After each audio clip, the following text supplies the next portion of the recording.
Hey guys, welcome back to channel. యాక్చువల్గా ఒక project మీద వర్క్ చేస్తున్నాం. సో ప్రాజెక్ట్ వల్ల 2 weeks డిలే అయింది. Sorry for that. అండ్ ఇక్కడ నుంచి ఎవ్రీ వీక్ 1 or 2 వీడియోస్ వస్తాయి. ఓకే, ప్రీవియస్ వీడియోలో వెబ్సైట్ డిజైన్కి రిలేటెడ్ పార్ట్ 1 కంప్లీట్ చేసాం. అండ్ ఈరోజు ఈ వీడియోలో పార్ట్ 2 డిస్కస్ చేద్దాం. ఓకే, ఈరోజు చెప్పే టాపిక్స్ ఇవి. First one, taking a domain and hosting. Domain and hosting అంటే ఏంటి అనేది బిఫోర్ వీడియోలో మాట్లాడాను. మళ్ళీ ఇక్కడ చెప్తే వీడియో లెంత్ అనేది ఎక్కువ అవుతుంది అనమాట. సో డిస్క్రిప్షన్లో పార్ట్ 1 వీడియో లింక్ ఇచ్చాను, చెక్ చేయండి. Now coming to this video. బేసిక్గా డొమైన్ అండ్ హోస్టింగ్ ప్లాట్ఫామ్ చూస్ చేసుకునే ముందు మన నీచ్ ఏంటి అనేది డిసైడ్ చేసుకోవాలి. నీచ్ అంటే టాపిక్. ఫర్ ఎగ్జాంపుల్, నేను వెబ్సైట్ రిలేటెడ్ కంటెంట్ రాస్తున్నా. సో నా వెబ్సైట్ ఇన్ఫర్మేషన్ కాబట్టి వైఆర్ఆర్ ఇన్ఫోస్ అని పెట్టాను. సో ఇలా మనం సెలెక్ట్ చేసుకున్న నీచ్కి డొమైన్ నేమ్ సింక్ అవ్వాలి. ఓకే, నార్మల్గా డొమైన్ అండ్ హోస్టింగ్ ప్రొవైడ్ చేయడానికి ప్లాట్ఫామ్స్ ఉంటాయి. సమ్ అమౌంట్ మనం ఇన్వెస్ట్ చేసి తీసుకోవాలి. ఇక్కడ నేను బై కాకుండా ఇన్వెస్ట్ అని ఎందుకంటున్నా అంటే మన ఫ్యూచర్ కోసం చేస్తున్నాం కాబట్టి. ఓకే, మీరు అనొచ్చు, బ్రదర్ ఫ్రీగా ఏం లేవా అని. ఫ్రీగా అంటే 2 మెథడ్స్ చెప్తాను. వీటిలో మీకు సింపుల్గా ఉన్న మెథడ్ని చూస్ చేసుకోవచ్చు. Okay, first one, local hosting. Local hosting అంటే మన కంప్యూటర్లో మాత్రమే వర్క్ అయ్యేటట్టు ఉంటుంది. అంటే లోకల్ హోస్టింగ్ ద్వారా మనం వెబ్సైట్ క్రియేట్ చేస్తే ఓన్లీ మన సిస్టంలో మాత్రమే చూడగలుగుతాం, వేరే కంప్యూటర్స్లో చూడలేం. ఓకే, ఈ లోకల్ హోస్టింగ్ సెటప్ కొంచెం కాంప్లికేటెడ్గా ఉంటుంది. యాజ్ ఎ బిగినర్స్ మీరు ఆ సెటప్ ఎలా చేయాలో చూస్తే కన్ఫ్యూజన్లో పడతారు. Okay, next second method. Some companies publicity చేసుకోవడానికి free domains and hosting provide చేస్తాయి. ఆ డొమైన్ నేమ్స్ ఎలా ఉంటాయి అంటే, ఫర్ ఎగ్జాంపుల్ నేను వైఆర్ఆర్ ఇన్ఫోస్ అని నేమ్ ఎంటర్ చేస్తే yrrinfos.companyname.com ఇలా ఉంటాయి అనమాట. బిగినర్స్ ఎవరు కూడా డొమైన్ అండ్ హోస్టింగ్ కోసం ఇన్వెస్ట్ చేయొద్దు. ఫ్రీ డొమైన్ అండ్ హోస్టింగ్ ఎలా తీసుకోవాలో ఈ వీడియోలో చెప్పాను, లింక్ డిస్క్రిప్షన్లో ఉంది, చెక్ చేయండి. ఇన్ కేస్ మీరు 50 to 70% వర్డ్ప్రెస్ వెబ్సైట్ క్రియేట్ చేయడం ఎక్స్పీరియన్స్ అయ్యాక you can invest for domain and hosting. Previous video చూసి free domain and hosting create చేసుకోండి. Once domain and hosting create చేశాక వర్డ్ప్రెస్ ఇన్స్టాల్ చేస్తాం. ఈ ప్రాసెస్ కూడా ఎలా చేయాలో లాస్ట్ వీడియోలో చెప్పాను, చూడండి. లోకల్ హోస్టింగ్ ద్వారా అయినా ఫ్రీ డొమైన్ అండ్ హోస్టింగ్ ద్వారా అయినా వర్డ్ప్రెస్ ఇన్స్టాల్ చేస్తాం. వన్స్ వర్డ్ప్రెస్ ఇన్స్టాలేషన్ కంప్లీట్ అయిన తర్వాత వర్డ్ప్రెస్ డాష్బోర్డ్లోకి వెళ్ళాలి అంటే మన వెబ్సైట్ యూఆర్ఎల్ తర్వాత /admin అని టైప్ చేస్తే ఇలా వస్తుంది.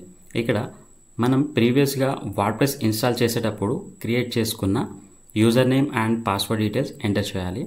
వన్స్ క్రెడెన్షియల్స్ ఎంటర్ చేశాక ఇక్కడ లాగిన్ మీద క్లిక్ చేయాలి. నెక్స్ట్ వర్డ్ప్రెస్ డాష్బోర్డ్ ఓపెన్ అవుతుంది. Next topic, basic settings. Once మనం వర్డ్ప్రెస్ ఇన్స్టాల్ చేశాక బేసిక్గా చేయాల్సిన సెట్టింగ్స్ చెప్తాను. ఇక్కడ మీరు చూస్తే సెట్టింగ్స్ ఆప్షన్ కనిపిస్తుంది కదా, అక్కడ క్లిక్ చేయండి. ఇందులో సబ్ టాపిక్స్ ఉంటాయి. ఇందులో 2 చూద్దాం, మిగతావి టాపిక్స్ని బట్టి ఫర్దర్గా డిస్కస్ చేద్దాం. ఓకే, సో ఇప్పుడు మనం సెట్టింగ్స్ ఆప్షన్లో జనరల్ అనే సబ్ ఆప్షన్లో ఉన్నాము. ఇక్కడ site title and tagline modify చేద్దాం. అసలు site title and tagline website ఎక్కడ ఉంటాయంటే, వెబ్సైట్లో పైన హోవర్ చేస్తే ఫస్ట్ మై బ్లాగ్ అని ఉంది, హైఫన్ తర్వాత వర్డ్ప్రెస్ వెబ్సైట్ అని ఉంది. సో ఫస్ట్ది టైటిల్ అండ్ సెకండ్ ఉన్నది ట్యాగ్లైన్. సో ఇప్పుడు టైటిల్లో వైఆర్ఆర్ ఇన్ఫోస్ ఇచ్చాను, ట్యాగ్లైన్లో లెర్న్ వెబ్ డిజైనింగ్ అని ఇచ్చాను. నెక్స్ట్ కిందకి స్క్రోల్ చేసి సేవ్ చేంజెస్ మీద క్లిక్ చేయాలి. ఇప్పుడు వెబ్సైట్ రిఫ్రెష్ చేస్తే మనం చేంజ్ చేసిన డీటెయిల్స్ ఇక్కడ కనిపిస్తాయి. ఓకే, నెక్స్ట్ పర్మలింక్స్ క్లిక్ చేయండి. పర్మలింక్స్ అంటే website URL structure. For suppose YRR infos website open చేశాను, ఇందులో ఒక బ్లాగ్ పోస్ట్ ఓపెన్ చేశాను. ఇక్కడ యూఆర్ఎల్ అబ్జర్వ్ చేయండి. డొమైన్ నేమ్ తర్వాత పోస్ట్ నేమ్ ఏదైతే ఇస్తామో అదే ఉంటుంది. ఇది ఎలా ఉంటుందంటే, ఇక్కడ permalink structure post name select చేసుకోవాలి. నెక్స్ట్ కిందకి స్క్రోల్ చేసి సేవ్ చేంజెస్ క్లిక్ చేయాలి. సో ఇప్పటి నుంచి ఏదైనా పోస్ట్ ఆర్ పేజ్ క్రియేట్ చేసినప్పుడు డొమైన్ నేమ్ తర్వాత ఆటోమేటిక్గా పోస్ట్ ఆర్ పేజ్ నేమ్ వస్తుంది. సో ఫస్ట్ బేసిక్గా చేయాల్సిన బేసిక్ సెట్టింగ్స్ ఇవి. Next topic, exploring WordPress dashboard. నార్మల్గా మనం ఏదైనా టూల్ గురించి నేర్చుకుంటున్నామంటే ఆ టూల్కి రిలేటెడ్ డాష్బోర్డ్ గురించి తెలుసుకోవడం చాలా ఇంపార్టెంట్. సో ఇప్పుడు వర్డ్ప్రెస్ డాష్బోర్డ్ గురించి ఎక్స్ప్లెయిన్ చేస్తాను.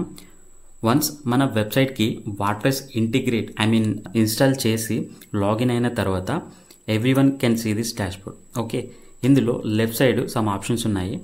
ఈ ఆప్షన్లో ఏదైనా ఆప్షన్ క్లిక్ చేసినప్పుడు దానికి రిలేటెడ్ ఆప్షన్స్ రైట్ సైడ్ కనిపిస్తాయి. ఓకే, ఇంకో విషయం ఏంటంటే, ఉన్న ఆప్షన్స్ అన్నీ ముందుగా తెలుసుకోవడానికి ట్రై చేయొద్దు. అసలైనవి అండ్ ఎక్కువగా యూజ్ చేసేవి తెలుసుకోవాలి. బేసిక్గా అందరు చేసే మిస్టేక్ ఇదే అనమాట. ఉన్నవన్నీ తెలుసుకోవాలి అనుకుంటారు, కానీ ఫస్ట్ తెలుసుకోవాల్సినవి నేర్చుకోకుండా అసలు ఎప్పుడో ఒకసారి యూజ్ అయ్యే ఆప్షన్స్ గురించి తెలుసుకొని అవి కాంప్లికేటెడ్గా ఉన్నాయని ఇంకా వాటి గురించి నేర్చుకోవడమే మానేస్తారు. సో మీరు మాత్రం ఈ తప్పు చేయొద్దు. అయితే ముందు నేర్చుకోవాల్సినవి ఏంటి అనే కదా మీ క్వశ్చన్. ఇప్పుడు అవే డిస్కస్ చేద్దాం. ఫస్ట్ పోస్ట్ అంటే ఏంటో తెలుసుకోవాలి. నెక్స్ట్ పేజెస్, నెక్స్ట్ అపియరెన్స్లో థీమ్స్, ఆ తర్వాత ప్లగిన్స్. ఈ 4 ఆప్షన్స్ కంపల్సరీ ముందు నేర్చుకోవాలి. చెప్తున్నా కదా, ఇవి ముందు నేర్చుకుంటుంటే చాలా ఎగ్జైటెడ్గా ఉంటుంది. ఒక్కో ఆప్షన్ ఒక్కో థ్రిల్ ఉంటుంది అనమాట. నేను మాత్రం చాలా ఎగ్జైటెడ్గా ఫీల్ అయ్యి నేర్చుకున్నాను. ఓకే, నౌ ఫస్ట్ పోస్ట్ అంటే ఏంటో చూద్దాం. డేట్ని బట్టి కానీ, ఈవెంట్స్ని బట్టి కానీ, లేదా సందర్భాన్ని బట్టి కానీ కంటెంట్ రాస్తే అది పోస్ట్ అవుతుంది. ఒక మాటలో చెప్పాలంటే రెగ్యులర్గా కంటెంట్ అనేది ఆడియన్స్కి ప్రొవైడ్ చేస్తూ ఉంటే వాటిని పోస్ట్ అనొచ్చు. ఇక్కడ మీరు చూస్తే పోస్ట్ అనే ఆప్షన్లో మళ్ళీ 4 సబ్ ఆప్షన్స్ ఉన్నాయి. అందులో ఫస్ట్ ఆల్ పోస్ట్. మనం క్రియేట్ చేసిన పోస్ట్ అన్నీ ఇక్కడ చూపిస్తాయి. వాటిని ఎడిట్ చేయాలన్నా, డిలీట్ చేయాలన్నా ఇక్కడ నుంచి చేస్తాం. ఓకే, ఎడిటింగ్ అండ్ డిలీటింగ్ ఎలా చేయాలో నెక్స్ట్ ప్రాక్టికల్గా చూపిస్తా. ఇప్పుడైతే ప్రతి ఆప్షన్ గురించి చూద్దాం. Okay, next add new post. మీరు అబ్జర్వ్ చేస్తే ఇక్కడ కూడా యాడ్ న్యూ పోస్ట్ అనే ఆప్షన్ ఉంది. సో ఇక్కడ నుంచి అయినా లేదా ఇక్కడ నుంచి అయినా ఒక న్యూ పోస్ట్ని క్రియేట్ చేయొచ్చు. ఓకే, ఇప్పుడు యాడ్ న్యూ పోస్ట్ మీద క్లిక్ చేస్తున్నా. నెక్స్ట్ ఈ ఇంటర్ఫేస్ వస్తుంది. నెక్స్ట్ మనం క్రియేట్ చేసే పోస్ట్కి ఇక్కడ టైటిల్ ఇవ్వాలి. ఇక్కడ ఆ పోస్ట్కి రిలేటెడ్ కంటెంట్ రాస్తాం. నెక్స్ట్ ప్లస్ ఐకాన్ కనిపిస్తుంది కదా, అది క్లిక్ చేస్తే సమ్ ఆప్షన్స్ వస్తాయి. వాటిలో మన రిక్వైర్మెంట్ని బేస్ చేసుకొని సెలెక్ట్ చేసుకుంటాం. ఫర్ సపోజ్ నేను ఇమేజ్ కావాలనుకున్నా, దానికోసం ఇమేజ్ బ్లాక్ని సెలెక్ట్ చేసుకున్నాం. ఇక్కడ అప్లోడ్ మీద క్లిక్ చేసి మన ఫైల్స్ నుంచి ఇమేజ్ని యాడ్ చేస్తాం. ఇలా ఇమేజ్ కావాలంటే ఇమేజ్, పారాగ్రాఫ్, లిస్ట్ ఏది కావాలంటే అది యాడ్ చేసుకోవచ్చు. అండ్ ఇక్కడ బ్రౌజ్ ఆల్ మీద క్లిక్ చేస్తే ఇంకా చాలా బ్లాక్స్ ఉన్నాయి, వాటిని కూడా యూజ్ చేసుకోవచ్చు. ఓకే, ఇప్పుడు నేను మీకు వర్డ్ప్రెస్లో ఉన్న ఆప్షన్స్ ద్వారా పోస్ట్ ఎలా క్రియేట్ చేయాలో చెప్పాను. అయితే ఎలిమెంటర్ అనే ఒక టూల్ ఉంటుంది, దాని ద్వారా ఇంకా అట్రాక్టివ్గా ఎలా క్రియేట్ చేయాలో ఫర్దర్గా వీడియోస్ చేస్తాను. Okay, next categories. For suppose నేను ఫుడ్ రిలేటెడ్ కంటెంట్ రాస్తున్నా. సో నేను రాసే ప్రతి ఫుడ్ రిలేటెడ్ పోస్ట్ అన్ని ఫుడ్ కేటగిరీలో యాడ్ చేయొచ్చు. సో అప్పుడు మన యూజర్స్ ఎవరైతే ఉన్నారో వాళ్ళకి రీడ్ చేయడానికి ఈజీగా ఉంటుంది. Next tags. బేసిక్గా యూట్యూబ్లో ట్యాగ్స్ ఎలా యూజ్ చేస్తారో ఇక్కడ కూడా పోస్ట్కి ట్యాగ్స్ యూజ్ చేసుకోవచ్చు. ఫర్ సపోజ్ నేను 10 టెక్ రిలేటెడ్ పోస్ట్ రాశాను అనుకుందాం. సో టెక్ న్యూస్ అని ట్యాగ్ ఇచ్చాను. సో అప్పుడు ఆ 10 పోస్ట్కి టెక్ న్యూస్ అనే సేమ్ ట్యాగ్ని యాడ్ చేసుకోవచ్చు. నార్మల్గా ఈ కేటగిరీస్ అండ్ ట్యాగ్స్ అనేవి ఆప్షనల్ అనమాట. ఇఫ్ మనం యాడ్ చేస్తే యూజర్స్కి ఈజీ అవుతుంది అండ్ రిప్రజెంటేషన్ సింపుల్గా ఉంటుంది అనమాట. Okay, next topic pages. పోస్ట్కి అండ్ పేజెస్కి డిఫరెన్స్ మాట్లాడాం, అయినా మళ్ళీ ఒకసారి చెప్తాను. పోస్ట్ అంటే రెగ్యులర్గా అప్డేట్ చేస్తాం, పేజెస్ అంటే స్టాటిక్ ఇన్ఫర్మేషన్ ప్రొవైడ్ చేస్తాం. అంటే పేజెస్లో ఇచ్చే కంటెంట్ రేర్గా చేంజ్ చేస్తాం అన్నట్టు. ఓకే, పేజెస్కి ఎగ్జాంపుల్గా చెప్పాలంటే అబౌట్ పేజ్ లేదా కాంటాక్ట్ పేజ్. ఇప్పుడు అబౌట్ పేజ్లో ఒకసారి కంటెంట్ అప్డేట్ చేసి వదిలేస్తాం. సేమ్ కాంటాక్ట్ పేజ్ కూడా ఒకసారి డిజైన్ చేసి వదిలేస్తాం. అందులో కంటెంట్ అనేది మళ్ళీ మనం చేంజ్ చేసేదాకా అలానే ఉంటుంది. మీకు ఇప్పుడు పోస్ట్కి అండ్ పేజెస్కి కన్ఫ్యూజన్ ఉండొచ్చు, బట్ నో ప్రాబ్లం. డెఫినెట్గా ఫర్దర్గా మీరు ప్రాక్టీస్ చేసేటప్పుడు బాగా అర్థమవుతుంది. ఓకే, సో ఇప్పుడు పేజెస్ ఎలా క్రియేట్ చేయాలో చూద్దాం. ఇక్కడ మీరు చూస్తే పేజెస్లో కూడా 2 సబ్ ఆప్షన్స్ ఉన్నాయి. First one all pages, next add new page. మనం క్రియేట్ చేసిన పేజెస్ అన్నీ ఆల్ పేజెస్లో ఉంటాయి. ఒక న్యూ పేజ్ క్రియేట్ చేయాలంటే ఇక్కడ నుంచి క్రియేట్ చేస్తాం. ఇక్కడ కూడా మీరు అబ్జర్వ్ చేస్తే యాడ్ న్యూ పేజ్ ఆప్షన్ ఉంది. ఇక్కడ నుంచి లేదా ఇక్కడ నుంచి అయినా న్యూ పేజ్ క్రియేట్ చేయొచ్చు. ఫస్ట్ ఇక్కడ ఉన్న పేజెస్ అన్నీ రిమూవ్ చేద్దాం. దానికోసం ఇక్కడ టైటిల్ పక్కన చెక్ బాక్స్ ఉంది కదా, అక్కడ క్లిక్ చేస్తే అన్నీ సెలెక్ట్ అవుతాయి. నెక్స్ట్ ఇక్కడ క్లిక్ చేసి మూవ్ టు ట్రాష్ సెలెక్ట్ చేసి అప్లై మీద క్లిక్ చేయాలి. అప్పుడు ఉన్న పేజెస్ అన్నీ రిమూవ్ అవుతాయి. So now add new page మీద క్లిక్ చేస్తున్నా. ఇక్కడ పేజ్ టైటిల్ ఇవ్వాలి. నెక్స్ట్ ఇక్కడ ఆ పేజ్కి రిలేటెడ్ కంటెంట్ రాస్తాం. ఫర్దర్గా వీడియోస్లో శాంపిల్ వెబ్సైట్ చూపిస్తా, అందులో పోస్ట్ అండ్ పేజెస్ ఎలా డిజైన్ చేయాలో పిన్ టు పిన్ ఎక్స్ప్లెయిన్ చేస్తా.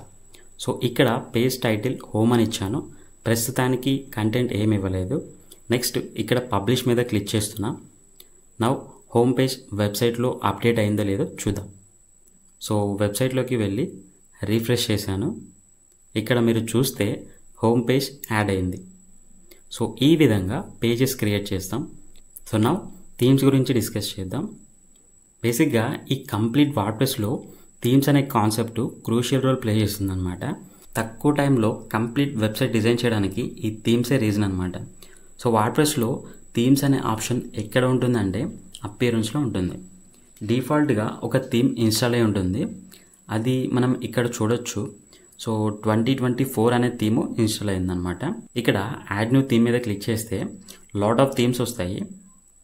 వీటిలో మనం ఏదైనా ఇన్స్టాల్ చేసుకోవచ్చు.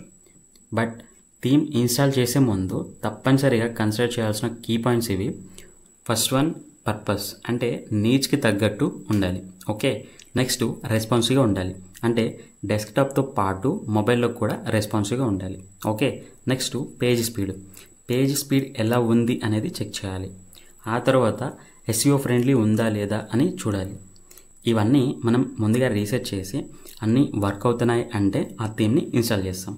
సో ఇప్పుడు ఎగ్జాంపుల్ కోసం ఒక థీమ్ ఇన్స్టాల్ చేసి చూపిస్తా. ఇక్కడ సెర్చ్ ఆప్షన్లో బ్లాగ్మేట్ అని టైప్ చేస్తే ఇక్కడ ఒక థీమ్ వచ్చింది కదా, అది ఇన్స్టాల్ చేయాలి. వన్స్ ఇన్స్టాల్ చేశాక యాక్టివేట్ చేయాలి. సో ఇప్పుడు వెబ్సైట్ని రీఫ్రెష్ చేస్తే మొత్తం చేంజ్ అయిపోయింది.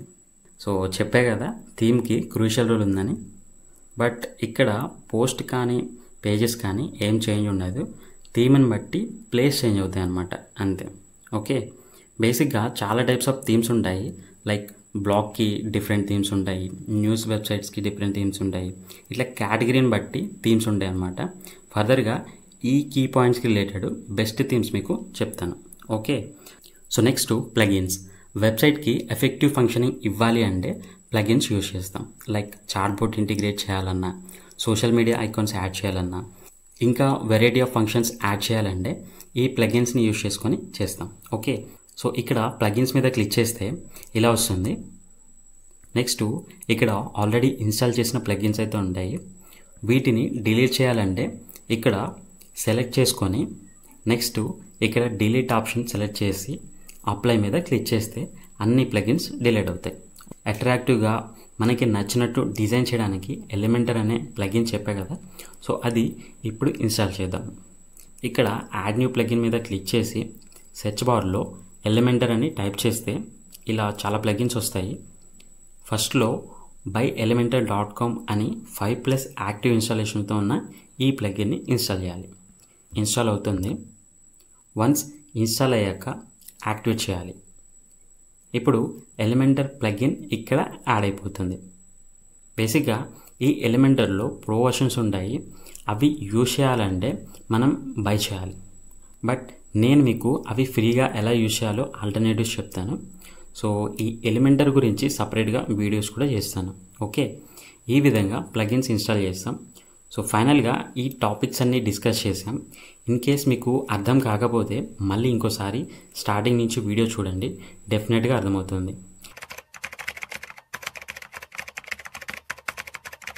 సో ఇది గైస్ ఈరోజు వీడియో. నా ఎక్స్ప్లెనేషన్ నచ్చి వీడియో మీకు హెల్ప్ఫుల్ అయితే డెఫినెట్గా లైక్ చేయండి. ఓకే, మరి నెక్స్ట్ వీడియోలో కలుద్దాం. బాయ్.